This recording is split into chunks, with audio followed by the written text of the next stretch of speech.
اللہ کریم سب سے بڑا ہے۔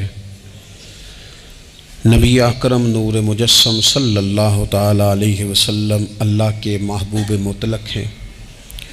ہم اللہ کے بندے ہیں اور رسول کائنات کے غلام ہیں صلی اللہ علیہ وسلم۔ ہمارا ایک بہت بڑا تعارف ہے، عباد الرحمن کہا ہے اللہ تعالیٰ نے اپنے بندوں کو۔ ہمیں کہا ہے کہ تم بہترین امت ہو۔ اللہ کریم نے اعزازات سے نوازا ہے۔ جن لوگوں کے پاس اتنی بڑی نسبتیں ہوں، اتنے بڑے حوالے ہوں، اتنی بڑی طاقتیں ہوں، ان کے پاس ظاہری طور پر اگر لوگوں کا جتھا نہ بھی ہو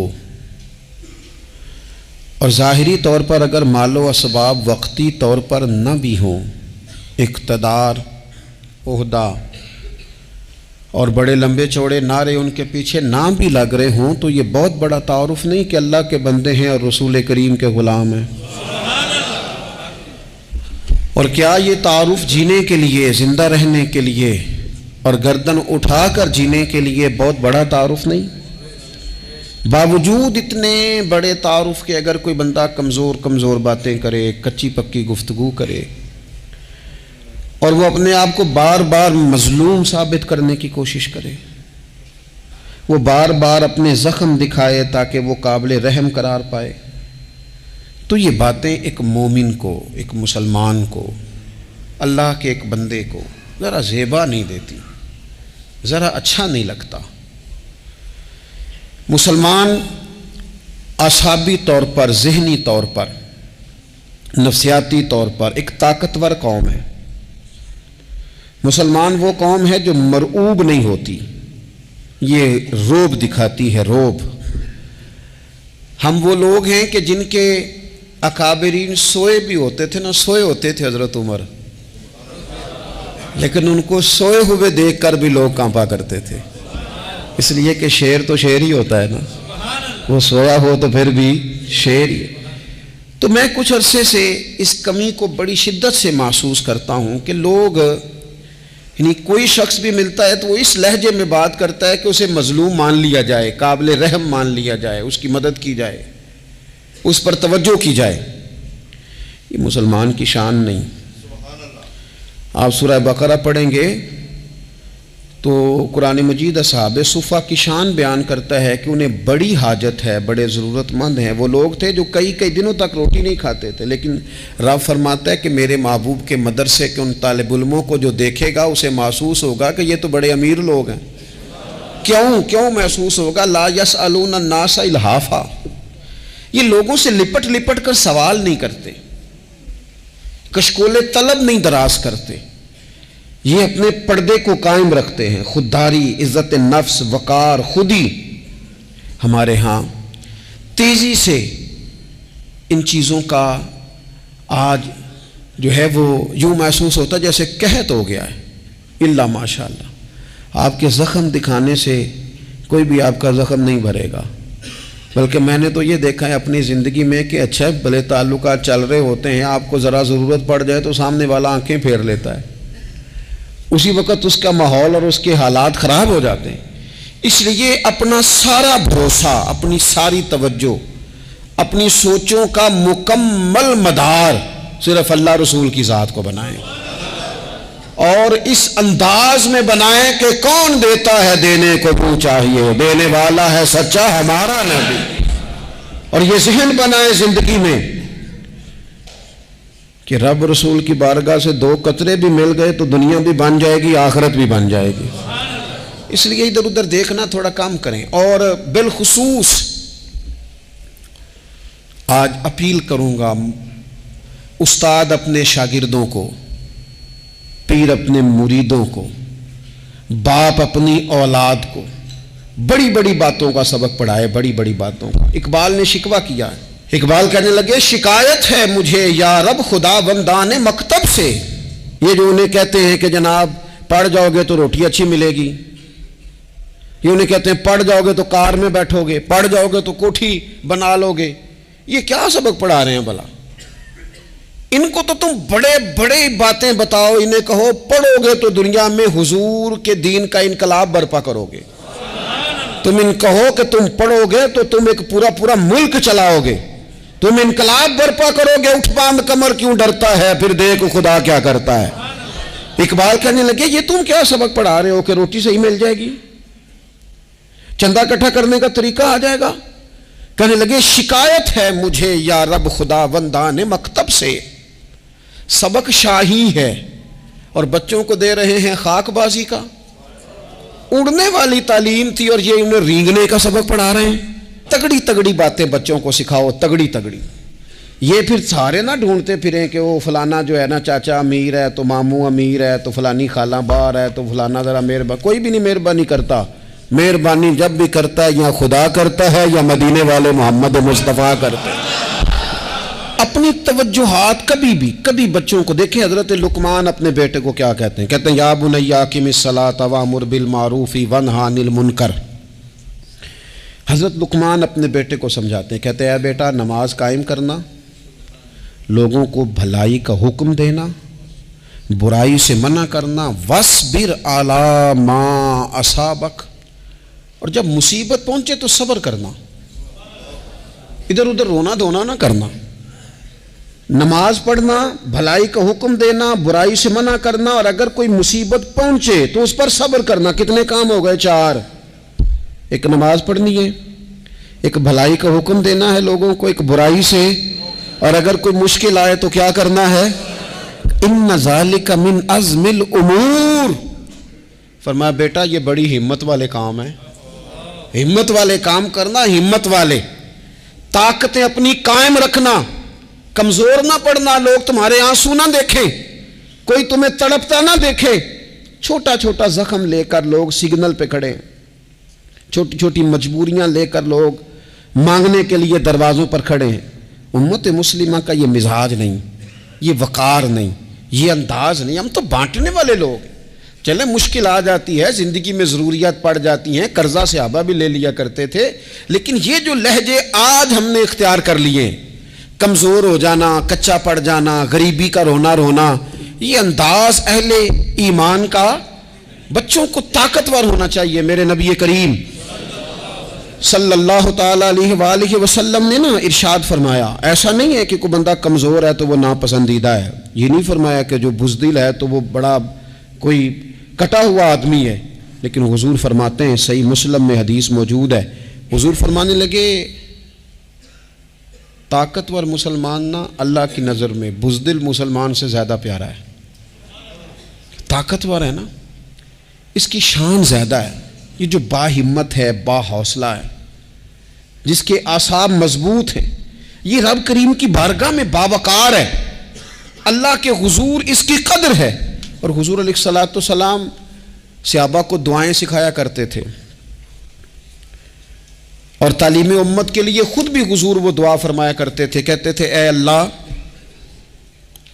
بزدلی سے بچا، کنجوسی سے بچا، اے اللہ اس بڑھاپے سے بچا جو انسان کو بڑا پریشان کر دے۔ حضور دعائیں مانگا کرتے تھے۔ دیکھیں بیمار انسان ہو جاتا ہے، اگر وہ سوچے نا رب کی طرف سے ہے تو پھر بیماری کا لوگ بڑا مزہ لیتے ہیں، کیونکہ جب بندہ بیمار ہوتا ہے تو نفسانی خواہشات ساری ختم ہو جاتی ہیں۔ اور میں اکثر دوستوں سے کہتا ہوں کہ بعض چیزیں ایسی ہیں جو وجد میں لے آتی ہیں بندے کو، اگر وہ غور کرے تو۔ آپ یہ حدیث پاک سنیں، حضور علیہ السلام نے فرمایا بیمار کے ساتھ ضد نہ کرو کہ ضرور کھا، ضد نہ کرو، اس لیے کہ اللہ اسے کھلا بھی دیتا ہے، پلا بھی دیتا ہے۔ اب جب کسی کو پتہ چلے کہ میں بیمار ہوں تو رب مجھے کھلا پلا رہا ہے تو مجھے بتائیے بیماری کتنی پیاری لگے گی، بیماری میں کتنا سرور آئے گا۔ پھر تو انسان ہمیشہ چاہے گا کہ مجھے وہ چیزیں ملیں جو مجھے اللہ تبارک و تعالیٰ کی بارگاہ کے قریب کر دیں۔ دوسری بات یہ ہے کہ میدان میں جب انسان اترتا ہے نا تو اسے ایک بات اپنے ذہن میں رکھنی چاہیے کہ جیت اور ہار یہ اللہ تعالیٰ کے دست قدرت میں ہے، لیکن جب وہ لڑے تو جیتنے کے لیے لڑے۔ ہمارے ہاں نا بہت سارے لوگ لڑنے سے پہلے ہی ہارے ہوئے ہوتے ہیں، میدان میں نکلنے سے پہلے ہی وہ کمزور باتیں کر رہے ہوتے ہیں، ابھی سفر شروع نہیں ہوتا وہ کہہ دیتے ہیں نہیں جناب آپ کی بات تو ٹھیک ہے پر کیسے ہوگا، کیوں کر ہوگا، لوگ تو آج کل چلتے ہی نہیں، بڑے مسئلے خراب ہیں۔ اور پھر کچھ لوگ ایسے ہیں جن کی باتیں سن کر بندے بیک گیئر لگا لیتے ہیں، اور میں نے دیکھا باتیں کرنے والے وہیں رہتے ہیں اور کام کرنے والے کہاں سے کہاں چلے جاتے ہیں۔ یہ یقینی نہیں کہ جیتیں گے، لیکن جب میدان میں اترے نا تو پھر ہمیشہ جیتنے کے لیے اتریں۔ کوشش کریں کہ میں نے اس انداز میں نکلنا ہے کہ میں نے نہ جیتنا ہے۔ حضرت مولا علی شیر خدا کرم اللہ تعالی وجہ الکریم سے کسی بندے نے پوچھا حضور آپ ہر میدان میں کامیاب کیوں رہتے ہیں؟ فرمانے لگے جیت ہار تو رب کریم کے دستے قدرت میں ہے، لیکن جب میں اترتا ہوں نا میدان میں تو میں دشمن دیکھ کے پہلے ہی فیصلہ کر لیتا ہوں کہ میں نے اس کے پیٹ میں خنجر مارنا ہے کہ گلے پہ، میں جیتنے کے لیے میدان میں اترتا ہوں۔ تو آپ دیکھ لینا دیواریں ہلتی رہتی ہیں اور در کانپ جاتا ہے، علی کا نام سن کر اب بھی خیبر کانپ جاتا ہے۔ کیوں کہ کہتے ہیں میں ذہن بنا لیتا ہوں کہ میں اسے کاٹ کے لاؤں گا، میں ڈرتا اور سہمتا ہوا میدان میں نہیں اترتا۔ ذہن ہوتا ہے کہ آج لڑوں گا تو جیتوں گا، آج میں دیکھیں میں کیا کرتا ہوں۔ حوصلہ نہیں پیدا کر پا رہے بچوں میں، کچھ بچے بھی اللہ خیر کرے عزم و ہمت والے لوگوں کے پاس بیٹھتے نہیں، اور دوسرا ہم اپنے بچوں کا کسی کو آئیڈیل بھی نہیں بننے دیتے۔ بچے کسی کا نام لیتے ہیں تو ہم کہتے ہیں پتر چھاڑ پر آؤ، یہ دور ہی نہیں ہے۔ ہم کوئی ایسا ذوق، کوئی مزاج، کوئی طبیعت پیدا ہی نہیں ہونے دیتے۔ کچھ آنے والی نسل کا مزاج ہے کہ وہ اٹھنا نہیں چاہتی، بیٹھنا نہیں چاہتی، چلنا نہیں چاہتی، وہ چاہتی ہے میں لیٹی رہوں، موبائل میرے ہاتھ میں رہے، باقی سارے کام ریموٹ کنٹرول ہو۔ جب انسان دیکھیں نا، ایک ڈاکٹر صاحب کے پاس ایک دفعہ میں گیا تو ایک مریض کو وہ سمجھا رہے تھے، اسے کہہ رہے تھے کہ تو تھوڑی ورزش بھی کیا کر، تھوڑی ورزش بھی کیا کر، اور ساتھ انہوں نے بڑی اچھی بات کی، کہنے لگے اللہ تعالیٰ نے نا جسم میں جوڑ بنائے ہیں، یہ گھٹنے ہیں، یہ کونیاں ہیں، اللہ نے جوڑ بنائے ہیں، اسی لیے تو بنائے تھے کہ تھوڑی ان کو حرکت بھی دی جائے، لیکن اگر آپ ان جوڑوں کو حرکت ہی نہیں دیں گے تو یہ تو زانگا لود ہو جائیں گے۔ تو کام زندگی میں عزم کے ساتھ، ہمت کے ساتھ، اور سب سے بڑی مضبوطی یہ ہے کہ آپ یہاں سے مضبوط ہوں، آپ اعصابی طور پر مضبوط ہوں۔ یہ جو کمزوری ہے نا، ذہنی کمزوری، میں نہیں پسند کرتا کہ مطلب خواتین بچوں کو اس لیے ڈرائیں کہ بیٹا او ہو بلی آ گئی ہے۔ وہ بلی کیا ہوتی ہے جی؟ لیکن جو خواتین آج بھی بچوں کو بلی سے ڈرائیں گی، اچھا اس کو ڈرا بلی سے رہی ہوتی ہیں اور ساتھ کہہ رہی ہوتی ہیں ماما کا شیر، جی آپ کا شیر بلی سے ڈرتا ہے، یہ اماں کا شیر بلی سے ڈر رہا ہے، آپ نے اس سے بلی سے ڈرا دیا اور نام شیر رکھ دیا ہے۔ یہ کیسا شیر ہے کہ جو بلی آتی ہے تو بھاگ جاتا ہے؟ یہ ماحول مطلب متضاد ہے۔ یہ کاکروچ دیکھ کر چیخیں مارنا نا، یہ برگر فیملی ہونے کی علامت ہے۔ چھپکلی دیکھ کر نا چیخیں مارنا، یہ امیر گھروں کی علامت ہے، پڑھے لکھے لوگوں کی علامت۔ یہ کیا مذاق ہے؟ جو قوم چھپکلی سے ڈرتی ہے، کاکروچ سے ڈرتی ہے، اور جو لوگ کہتے ہیں ہو یہ جناب یہ تو اندر میرے وہ آ گیا ٹوکا تو یہ کھا جائے گا، تو یہ قوم انقلاب برپا کرے گی، یہ میدانوں میں نکلے گی۔ بڑے خوبصورت انداز میں ویڈیو بنا کے تو اس کو شیئر کیا جاتا ہے کہ وہ جی قربانی والے دن بکرا ذبح ہو رہا تھا تو بچہ رو پڑا۔ کیا بات کرتے ہیں آپ؟ یہ جہاد کرے گا بچہ کل کو جو بکرے ذبح ہونے پہ روتا ہے؟ اعصابی مضبوطی ذہنی طور پر مضبوط کب ہوتی ہے؟ جب انسان اخلاقاً مضبوط ہوتا ہے، اس کی طبیعت وزادار ہوتی ہے، اس کا مزاج اسے مضبوط کرتا ہے۔ آپ ایک حدیث دیکھیں، ترمذی میں موجود ہے، حضور علیہ السلام نے فرمایا جب اللہ تعالیٰ نے زمین کو پیدا کیا تو زمین ہلنے لگی، تو اللہ نے پہاڑوں کو میخیں بنا کر، قلعے بنا کر زمین میں لگا دیا تو زمین ٹھہر گئی۔ فرشتے فوراً عرض گزار ہوئے کہ مالک تیری سب سے طاقتور مخلوق یہ پہاڑ ہیں؟ فرمایا نہیں، لوہا جو ہے نا وہ پہاڑوں سے بھی طاقتور ہے، کیونکہ لوہا پہاڑ کو کاٹ دیتا ہے۔ یا اللہ پھر لوہا سب سے طاقتور ہے؟ فرمایا نہیں، آگ اس سے بھی طاقتور ہے۔ کیا آگ سب سے طاقتور ہے؟ تو فرمایا نہیں، پانی بھی ہے۔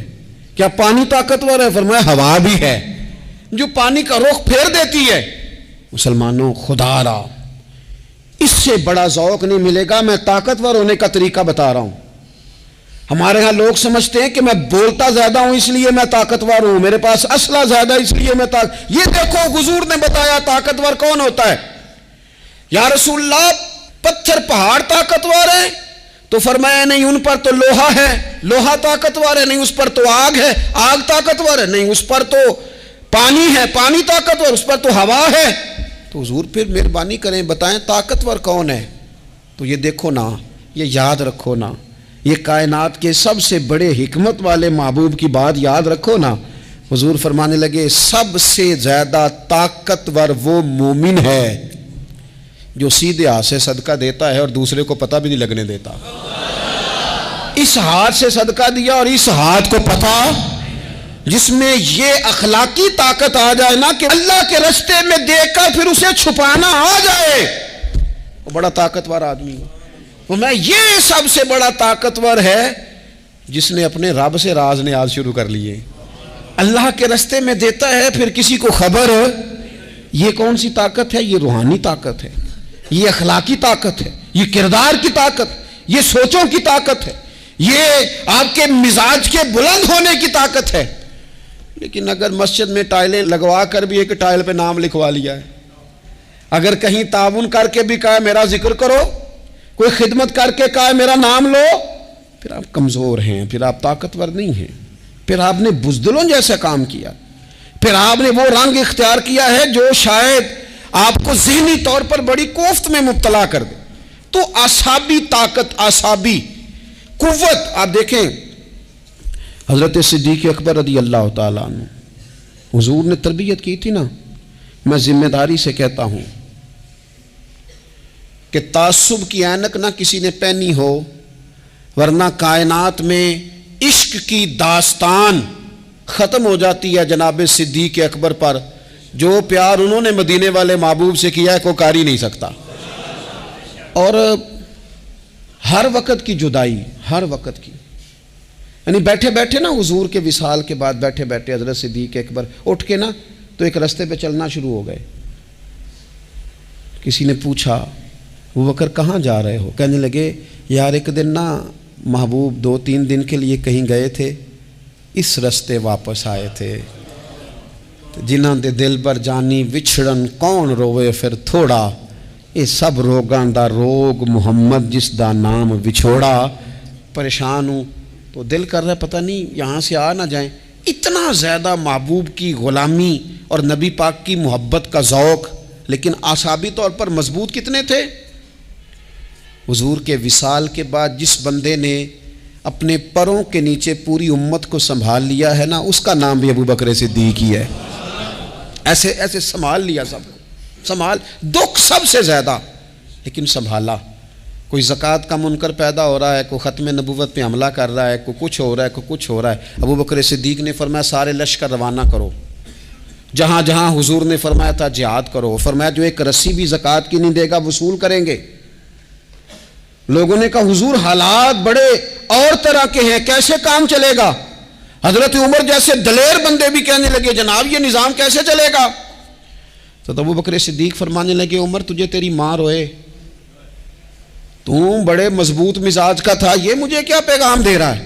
فرمایا عمر یاد رکھ اگر میں مدینہ منورہ میں اکیلا بھی رہ گیا اور جنگل کے درندے میرا آ کے گوشت بھی نوچ کے لے گئے تو پھر بھی میں ان اصولوں پر کھڑا رہوں گا جن اصولوں پر مدینے والے رسول نے مجھے کھڑا کیا ہے، ذرا گنجائش نہیں۔ ہم یہاں سے مضبوط لوگ ہیں، یہاں سے ذہنی بلندی، ذہنی پختگی، یہ حسن ہے زندگی کا۔ یہ کیا بات ہوئی؟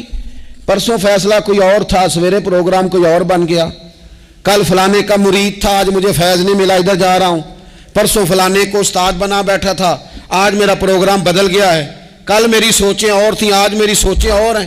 جو قوم ساری زندگی تعین ہی نہ کرے وہ کام کیسے کرے گی؟ جو رستے کا آغاز ہی نہ کرے وہ منزل پر کیسے پہنچے گی؟ تو کمزور باتوں سے نکلیں، بزدلانہ سوچوں سے باہر آئیں، طے کریں زندگی میں یہ کچھ ہم نے کرنا ہے۔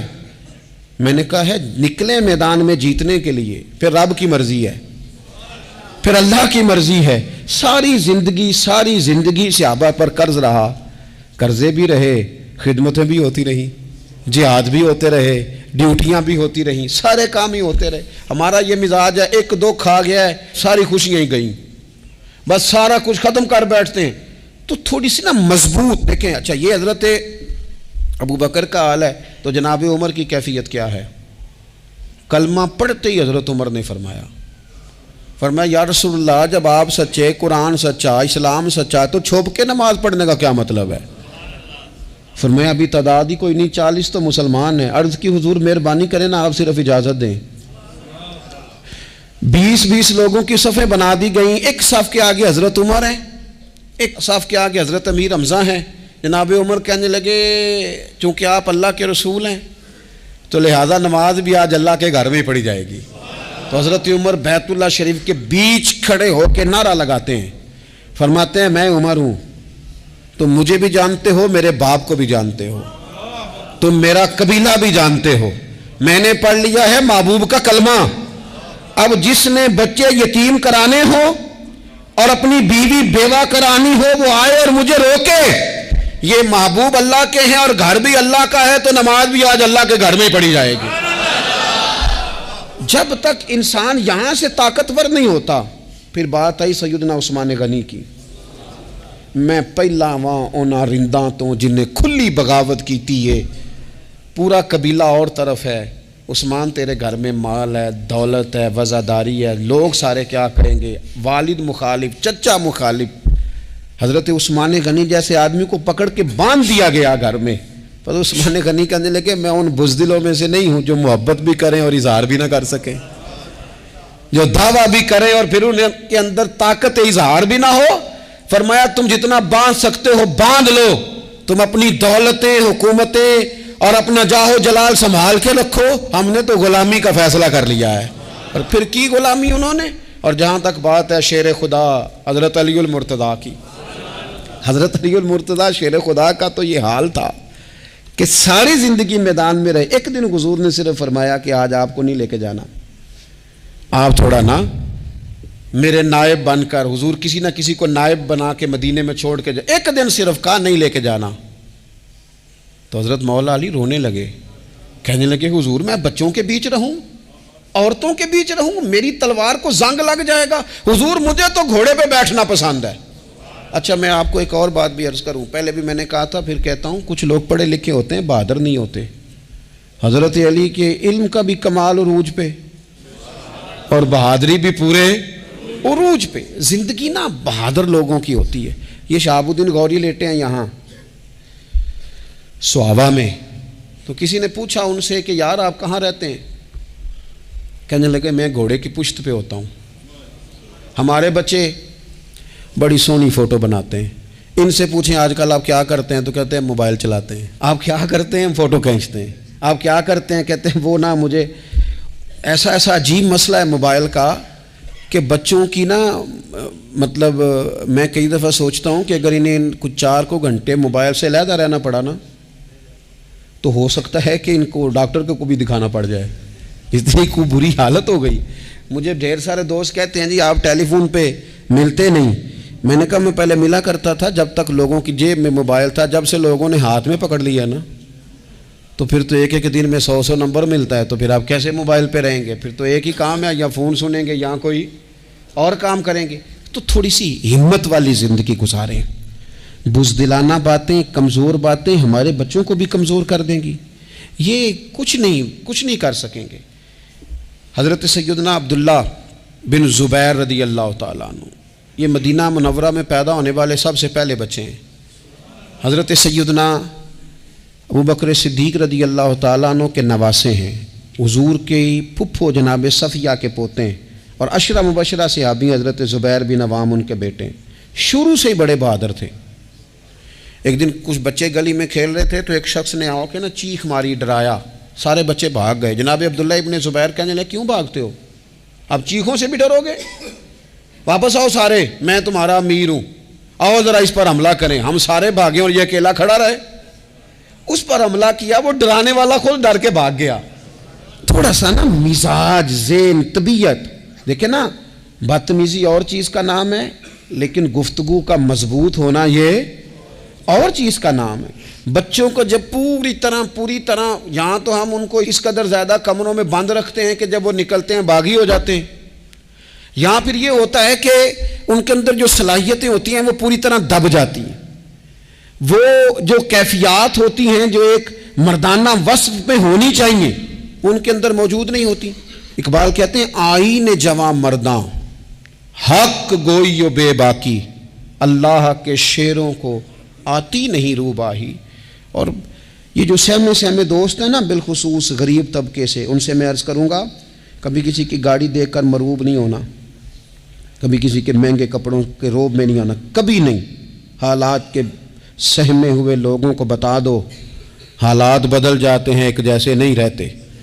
کبھی کمزور نہ پڑیں اور جگہ جگہ اپنے دکھ بھی نہ بتائیں، جگہ جگہ اپنے دکھ نہ بتائیں. ہمت کریں. وہ ایک شاعر نے کہا تھا کہ با ہمت لوگ کبھی ہارا نہیں کرتے، یا وہ جیت جاتے ہیں یا کچھ سیکھ جاتے ہیں. وہ نا میدانوں میں رہتے ہیں. کمزور نہ پڑیں. یہ جو اتنا لمبی لسٹ بن گئی ہے نا، اتنی لمبی لسٹ مانگنے والوں کی، اتنا لمبی فہرست ہو گئی ہے ہر سگنل پہ، ہر چوک میں، ہر رش والی جگہ پہ. یہ بتاتی ہے کہ لوگ اس کو آر ہی نہیں سمجھتے، کمزوری نہیں سمجھتے، طاقت والا مزاج. حضرت عمر بہادر تھے تو بہادر لوگوں کو پسند بھی بڑا کرتے تھے. حضرت عبداللہ ابن زبیر چھوٹے تھے، بچوں کے ساتھ کھیل رہے تھے، اور یہ وہی حضرت عبداللہ ابن زبیر ہیں جو بعد میں امام حسین کے قاتلوں کے سامنے ڈٹ کے کھڑے ہو گئے اور انہوں نے اعلانیہ ان لوگوں کا بائیکاٹ بھی کیا اور ان لوگوں کے ساتھ صف آرا بھی ہوئے. حضرت عبداللہ ابن زبیر اور فرماتے ہیں کہ میری ماں 90 سال سے زیادہ عمر تھی حضرت اسماء بنت ابی بکر کی. جب میں نے انہیں کہا نا اماں وقت آ گیا ہے شہادت کا، تو میری اماں مجھے کہنے لگی پتر میدان میں رہنا. میدان میں بکرے کو ذبح ہوتے وقت تکلیف ہوتی ہے، جب اس کی کھال اتاری جائے پھر کوئی تکلیف نہیں ہوتی. ایسے ہی کمزور نہ پڑنا. ہمارے ہاں تو لوگ کہتے ہیں نا پتر اندروں کنڈی لے لا ساڑی نہیں لڑائی. وہ جب ہمارے گھر آگ آئے گی پھر اسے ہم بند کریں گے، ابھی نہ تو بالکل باہر نہ نکلنا. کیسے قوم آگے بڑھے گی؟ جرتیں کیسے پیدا ہوں؟ اور جو کچھ کہہ نہیں سکتے وہ منوائیں گے کیسے؟ جو بات کرنے کی طاقت نہیں رکھتے وہ اپنا منوائیں گے کیسے؟ حضرت عبداللہ ابن زبیر رضی اللہ تعالیٰ عنہ اپنے دوستوں کے ساتھ گلی میں کھیل رہے تھے، جناب عمر فاروق آ گئے. اب حضرت عمر فاروق کا جلال تھا، بچے ان کو دیکھ کے دوڑ گئے. حضرت عبداللہ ابن زبیر کھڑے ہیں. حضرت عمر قریب آئے، کہنے لگے پتر آپ کیوں نہیں دوڑے؟ حضرت عبداللہ ابن زبیر چھوٹے سے ہیں، کہنے لگے جی کیوں میں دوڑتا، میں نے کوئی جرم کیا ہے؟ تو میں نے غلطی کی ہے، بھلا کیوں دوڑوں؟ آرام سے کھیل رہے ہیں اور نہ ہم نے کوئی رستہ بند کیا، جگہ ہے آپ نے گزرنا تو گزر جائیں. چاہیے تھا نا حضرت عمر ناراض ہوتے، پر جناب عمر نے ماتھا چوم لیا. کہنے لگے کیا بات ہے بیٹا، ان چیزوں پر ذرا قائم رہنا. کہنے لگے جرم کیے، کیا مطلب ہے اس بات کا کہ فلانا ہے تو دوڑ جائے؟ کیوں دوڑیں جی؟ تو ہم نے جو قوم کو سکھانا شروع کیا ہے نا، دیکھیں فقر اور چیز ہے، درویشی اور چیز ہے، سادگی، لیکن ظلم سہنا اور چیز ہے. دنیا میں قتیل اس سا منافق نہیں کوئی جو ظلم تو سہتا ہے بغاوت نہیں کرتا. اپنی زندگی میں عزم کو، ہمت کو، نظریے کو بلند کریں، مظلومانہ مزاج نہ پیدا کریں، بلا وجہ دکھ سنا کے اپنے آپ کو کمزور نہ کریں. یاد رکھیں اگر ہم اپنے دکھ کسی کو سنا رہے ہیں اور اپنے آپ کو بڑا غریب ثابت کر رہے ہیں تو ایسا نہ ہو کہ ہمارے بچے اس کا برا اثر لے جائیں. خودداری سے جینا سکھائیں، عزت نفس سکھائیں. ہر وقت گھر کے اندر، کلاس کے اندر، اپنے دوستوں کی جمعیت کے اندر کمزور باتیں نہ کریں، رو دھو کے وقت نہ گزاریں. رونے سے بھی رات گزر جاتی ہے، ہنسنے سے بھی رات گزر جاتی ہے، ناشکری سے بھی دن بیت جاتا ہے اور شکر سے بھی. لیکن بس بات اتنی ہے کہ شکر والوں کا ذرا صحیح بیت جاتا ہے، ہنسنے والوں کا ذرا صحیح بیت جاتا ہے. زندگی میں عزم کے ساتھ، ہمت کے ساتھ لوگ جس حال میں مرنے کی دعا کرتے ہیں، معاذ اللہ، لوگ جس حال میں مرنے کی دعا کرتے ہیں، ہم نے اس حال میں جینے کی قسم کھائی ہے. اللہ تعالی ہمیں سمجھنے کی توفیق عطا کرے. آخر دعوانا ان الحمدللہ رب العالمین.